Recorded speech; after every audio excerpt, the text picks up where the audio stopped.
নমস্কার বন্ধুরা, তো আজকে আমি বানাবো নিরামিষি কুমড়োর ছক্কা। তো এই ভিডিওটি প্রথম থেকে শেষ পর্যন্ত দেখতে থাকো। তো কুমড়োর ছক্কা তো অনেকেই বানিয়ে থাকো, তো এইভাবে একবার বানিয়ে দেখতে পারো কিন্তু। তো প্রথম থেকে ভিডিওটি শেষ পর্যন্ত দেখতে থাকো। ফোড়নটাকে ভাজা করে নেব।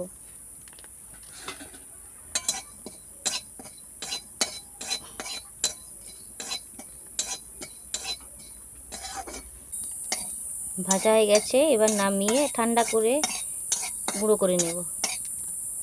এবার কড়াইতে সরষের তেল দিয়ে দেব। দিয়ে দেবো 5 ফোড়ন, শুকনো লঙ্কা, তেজপাতা। এটা ভাজা হয়ে গেছে, তো এবার দিয়ে দেব কুমড়ো।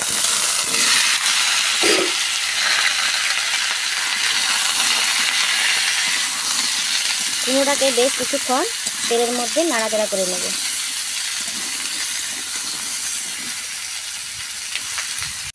তেলের মধ্যে বেশ কিছুক্ষণ এভাবে ভাজা করে নিয়েছি কুমড়োগুলোকে। এবার দিয়ে দিলাম আদা জিরা বাটা।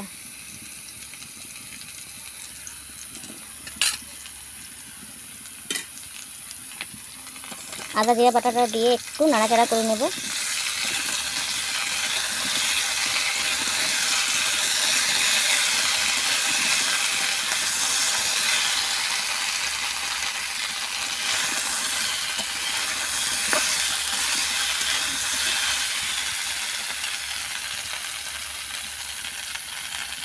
এবার দিয়ে দিলাম 1/2 চামচ হলুদ গুঁড়ো।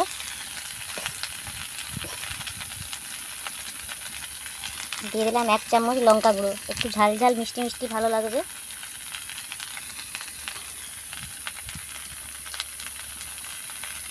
মিষ্টি হওয়ার জন্য দিয়ে দিলাম 1 চামচ চিনি আর 1/2 চামচ লবণ। এইবার মশলাগুলোকে দিয়ে খুব সুন্দরভাবে একটু কষে নিতে হবে।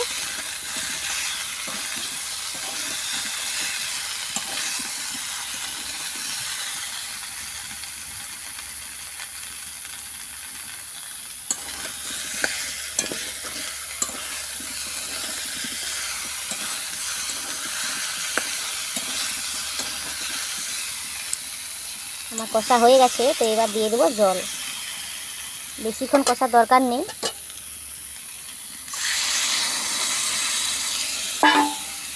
এবার কিছুক্ষণ সিদ্ধ হওয়ার জন্য ছেড়ে দেব।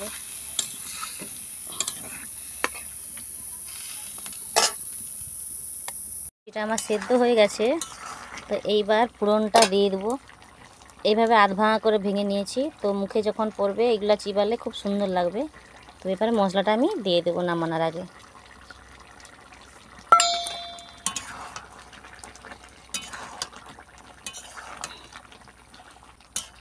তো ভিডিওটি যদি ভালো লেগে থাকে লাইক কমেন্ট সাবস্ক্রাইব করে দেবেন।